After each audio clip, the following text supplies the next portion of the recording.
যদি থাকে অয় শব্দ যদি অয় থাকে যেমন হচ্ছে কি নয় অয় অন নয়ন তাই না তাহলে অয় থাকলে হবে গিয়া একার তাহলে এখানে আছে কি নয় অন প্রথম যে শব্দটা আছে নয় এর সাথে দিয়ে দিলাম আমরা একার নে নে দিয়ে দিলে থাকে শুধু অন নয়ন তারপরে দেখো শয়ন তারপরে কি আছে শয়ন শয়ন তাহলে কি লিখবো আমরা স লিখবো যোগ দিলাম অয়ন তাহলে এখানে দিলাম কি শয়ন শেয়ন এগুলোকে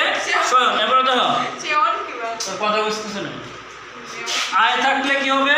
ওই তাই না গায় আয় অক গায়ক তাই না আয় গই যুগ অয়ক অক গায়ক এরপরে গায়ক নই যুগ গায়ক নই যুগ অক গায়ক নই যুগ অক যদি হইতো নাবিক ইক তাইলে হইতো কি ইক ঠিক আছে তারপরে দেখো অব থাকলে ওকার যেমন লবণ লব ল ল ল ল ল যুগ লবণ লজুগ অন লজুগ অন লবণ তারপরে পবন পজুগ অন পবন অন না কিন্তু অন পজুগ অন তারপরে তো হচ্ছে আব কি আছে রে নাবিক নাবিক থাকলে কি হবে নৌ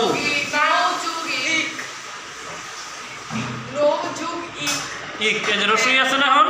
রসই কে আছে এখন হচ্ছে কি নাবিক এখন কি লিখলাম ভো যুগ ইক নাই রসুকার আছে না কি লিখবো উ